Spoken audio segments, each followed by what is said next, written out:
नमस्कार दोस्तों, जब जब इस देश में किसी बेटे की आबरू तार तार होती है तो हमारी सरकार मोमबत्तियों का स्टॉक चेक करने लगती है, क्योंकि उन्हें पता है जनता का गुस्सा शांत करना है तो सबसे सस्ता जरिया यही है। लेकिन आज खुद से एक सवाल पूछिए, अगर उस रात उस चलती बस के अंदर आप या मैं खड़े होते तो क्या हम उस बेटी को बचा पाते, या फिर हम भी इस बहरे समाज की तरह अपनी आंखें फेर लेते।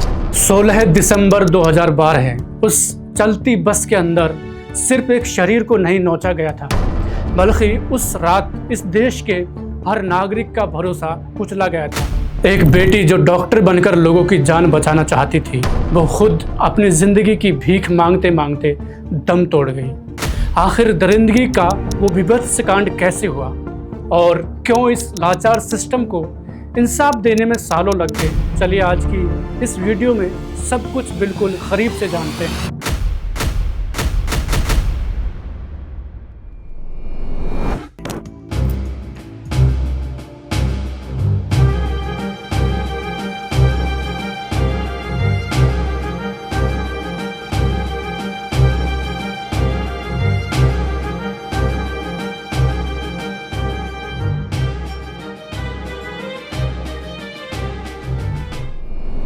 दोस्तों, इस पूरी साजिश और दरिंदगी की शुरुआत किसी सोची समझी प्लानिंग से नहीं, बल्कि एक बेहद खतरनाक और वहशी क्रिमिनल इम्पल्स से शुरू हुई थी। 16 दिसंबर 2012 की उस शाम को बस का मुख्य ड्राइवर राम सिंह और उसके 5 दोस्त मुकेश, विनय, पवन, अक्षय और एक नाबालिग लड़का, ये सभी दिल्ली के आर.के. पुरम इलाके में शराब पी रहे थे। नशे में धुत होने के बाद राम सिंह ने सिर्फ मजे के लिए दिल्ली की सड़कों पर घूमने का मन बनाया और अपनी चार्टर्ड बस निकाली और उस पर सब के सब सवार होकर घूमने निकल दिए। इन सभी दरिंदों के दिमाग पर उस वक्त एक प्रीडेटरी माइंडसेट यानी शिकारी सोच हावी हो चुकी थी। वे हुड़दंग मचाने और किसी को भी शिकार बनाने की फिराक में थे। लेकिन ज्योति और उसके दोस्त को फंसाने से पहले रात करीब 8 बजे इन छहों ने एक ऑटो ड्राइवर को लिफ्ट दी, जिस बस में कुछ देर बाद भारत के इतिहास का सबसे बीभत्स मंजर होने वाला था। उसमें उस ऑटो ड्राइवर को बेरहमी से लात घूंसों से पीटा गया, उसके कपड़े फाड़ दिए गए, उसके पैसे लूट लिए गए और उसे चलती बस से नीचे फेंक दिया गया। इस पहली वारदात ने उनके हौसलों को 7वें आसमान पर पहुंचा दिया। अक्सर ऐसा होता है, जब अपराधी पहली वारदात करके आसानी से बच निकलता है तो उसका दुस्साहस कई गुना बढ़ जाता है। इसके बाद रात करीब 9:15 पर यमराज की वो बस मुनिरका बस स्टैंड पर जाकर रुकी, जहां ज्योति और उसका दोस्त अविंद्र कड़कड़ाती ठंड में बस का इंतजार कर रहे थे। वे दोनों लाइफ ऑफ पाई फिल्म देखकर आ रहे थे, एक ऐसी फिल्म जो खुद जिंदगी की जंग पर आधारित थी। उन्हें अंदाज़ा भी नहीं था कि ये फिल्म उनकी ज़िंदगी की आखिरी फिल्म होने वाली है। जैसे ही मुकेश ने आवाज़ लगाई, पालम द्वारका सिर्फ 10 रुपये। ज्योति और अविंद्र उस बस को सुरक्षित समझकर बस के अंदर बैठ गए। लेकिन जैसे ही बस रवाना हुई, उन दरिंदों ने अपना असली रूप दिखाना शुरू कर दिया।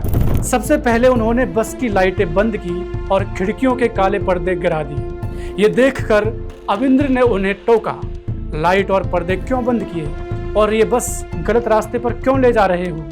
इतना सुनते ही विनय और अक्षय ने ज्योति पर अश्लील कमेंट्स पास किए। अविंद्र ने जब अपनी दोस्त ज्योति को उन भेड़ियों के बीच घिरा देखा तो उसने विरोध करते हुए उन्हें पीछे धकेला और यहीं पर उन छहों दरिंदों की कलेक्टिव क्रिमिनल साइकोलॉजी जाग उठी। वे सब एक साथ अकेले अविंद्र पर टूट पड़े और उसे बेरहमी से पीटने लगे।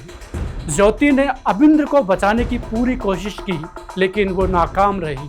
इतने में बस चला रहे राम सिंह ने स्टीयरिंग मुकेश को थमाया और खुद लोहे की एक ठंडी रॉड लेकर आया। उसने वो रॉड अविंद्र के सिर पे दे मारी और अविंद्र लहूलुहान होकर वहीं बेहोश हो गया। और इसके बाद बस के पिछले हिस्से में नरक का वो खौफनाक तांडव शुरू हुआ जिसने इंसानियत को हमेशा के लिए शर्मसार कर दिया। लेकिन ज्योति ने हार नहीं मानी। वो अपनी आखिरी सांस तक उन भेड़ियों से लड़ती रही। अपने नाखूनों से उसने उन्हें नोचा, उनके चेहरों को जख्मी करती रही। लेकिन 6 राक्षसों के आगे वो अकेली मासूम बेबस होने लगी। उन दरिंदों के दिमाग पर अब उस वक्त केवल शारीरिक हवस ही सवार नहीं थी, बल्कि वो सैडिस्टिक प्लेजर हावी था, मतलब दूसरों को तड़पते देखकर मिलने वाला सुख। जब उन दरिंदों से ज्योति ने चिल्ला चिल्लाकर अपनी जान की भीख मांगी तो तरस खाने के बजाय वो दरिंदे जोर जोर से हंसने लगे और उससे उसी क्रूरता के बीच अचानक उन्होंने उस लोहे की जंग लगी रॉड को, उसके शरीर के आंतरिक अंगों को इस बर्बरता से क्षत विक्षिप्त कर दिया कि उसकी आंतें बाहर निकल आई। करीब 1 घंटे तक दिल्ली की सड़कों पर दौड़ती उस डरावनी बस में ये खौफनाक वहशीपन लगातार चलता रहा, जहां उन 6 राक्षसों ने बारी बारी से ज्योति के साथ गलत काम किया। आखिरकार रात के ठीक 11 बजे उन्होंने दोनों को लहूलुहान हालत में महिपालपुर फ्लाईओवर के पास सड़क किनारे फेंक दिया। गुनाह और सबूत को मिटाने के लिए उन्होंने ज्योति के ऊपर बस चढ़ाने की कोशिश भी की, लेकिन ऐन वक्त पर अविंद्र को होश आ गया और उसने फुर्ती से ज्योति को अपनी ओर खींचकर उसकी जान बचाई। और दोस्तों, इस तरह वो काली सर्द भरी रात हमेशा हमेशा के लिए देश के इतिहास का सबसे काला पन्ना बने। दोस्तों, इस खौफनाक वारदात के बाद महिपालपुर फ्लाईओवर की सुनसान सड़क पर रात के करीब 11 बजे तक कड़ाके की ठंड में ज्योति और अविंद्र लहूलुहान हालत में बिना कपड़ों के डिवाइडर के पास पड़े रहे। अविंद्र के सिर से लगातार खून बह रहा था, लेकिन उसका पूरा ध्यान सिर्फ ज्योति पर था, जो कि असहनीय दर्द से तड़प रही थी। दोस्तों, उस दौरान हाईवे से कई गाड़ियां गुजरी। गाड़ियों की हेडलाइट्स की रोशनी उन पर पड़ी भी थी, लेकिन बायस्टैंडर इफेक्ट यानी कि भीड़ में किसी की मदद न करने की इंसानी फितरत के कारण कोई नहीं रुका। हर कोई अपनी गाड़ी की रफ्तार बढ़ाकर वहां से आगे निकल गया।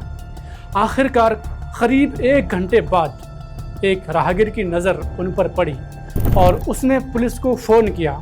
वसंत विहार थाने की पीसीआर वैन तुरंत मौके पर पहुंची।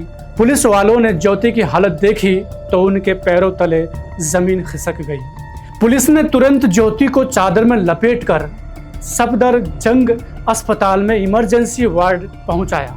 डॉक्टरों की पूरी टीम एक्टिव हो गई, लेकिन ज्योति की मेडिकल रिपोर्ट्स देखने के बाद सीनियर सर्जन्स भी कांप उठे, क्योंकि ज्योति के अंदरूनी अंग इस कदर तबाह हो चुके थे कि मेडिकल साइंस के पास उसे बचाने की उम्मीदें केवल 1 से 2% ही बची थी। और दोस्तों, यहीं से शुरू हुआ ज्योति का वो जांबाज संघर्ष, जिसने उसे पूरे देश की नज़रों में निर्भया बना दिया। गंभीर रूप से घायल होने के बावजूद होश में आते ही ज्योति ने पुलिस और मजिस्ट्रेट के सामने 3 बार अपने बयान दर्ज कराए। उसने इशारों में और लिखकर उन 6 दरिंदों के एक एक करतूत को बयां किया।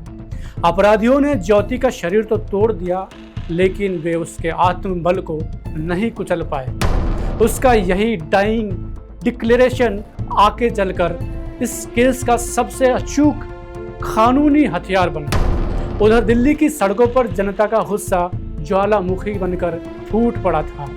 इंडिया गेट और राष्ट्रपति भवन के सामने हजारों छात्र, महिलाएं और आम लोग जमा हो गए, जहां चारों ओर सरकार और पुलिस के खिलाफ नारे गूंज रहे थे। हालात इतने बेकाबू हो गए कि प्रदर्शनकारियों को रोकने के लिए वाटर कैनन और आंसू गैस के गोलों का इस्तेमाल करना पड़ा। इस सब के बीच ज्योति की हालत लगातार बिगड़ रही थी, क्योंकि उसके कई अंगों ने काम करना छोड़ दिया था। कानून व्यवस्था के बढ़ते दबाव के बीच सरकार ने बेहतर इलाज के लिए उसे सिंगापुर के माउंट एलिजाबेथ अस्पताल एयरलिफ्ट कराया, लेकिन बर्बरता के घाव बहुत गहरे थे, जिसके कारण वारदात के 13 दिन बाद 29 दिसंबर 2012 को सिंगापुर के समय के अनुसार सुबह 4:45 पर ज्योति ने अपनी आखिरी सांस ली। ज्योति की मौत ने इस केस को अटेम्प्ट टू मर्डर से सीधे मर्डर केस में बदल दिया और फिर पूरे देश में सिर्फ एक ही मांग की गूंज उठी, उन दरिंदों को सिर्फ और सिर्फ फांसी दो, फांसी दो। दोस्तों, अगर आपको जानना है कि निर्भया कांड की वो पुलिस इन्वेस्टिगेशन कैसे हुई, दिल्ली पुलिस ने कितने समय में उन दरिंदों को ढूंढा और उन्हें फांसी दी, और सबसे बड़ा सवाल, सरकार ने फांसी देने में 13 साल का समय क्यों लगा दिया और वो एक दरिंदा आज भी क्यों आज़ाद घूम रहा है। इन सभी सवालों के जवाब जानने के लिए कमेंट बॉक्स में यस टाइप करें। अगर आप चैनल पर नए हैं तो सब्सक्राइब करें, लाइक करें और वीडियो अच्छा लगा हो तो शेयर भी करें। फिर मिलते हैं अगले भाग में, जहां हम जानेंगे कि लोग बलात्कारी सोच के क्यों बन जाते हैं, इसके पीछे की साइकोलॉजी क्या है, और अगर कोई लड़की ऐसी स्थिति में फंस जाए तो उसे कैसे बचना है। निर्भया पार्ट 2 में इन सभी सवालों के जवाब जानेंगे। वीडियो को अंत तक देखने के लिए आपका बहुत बहुत धन्यवाद।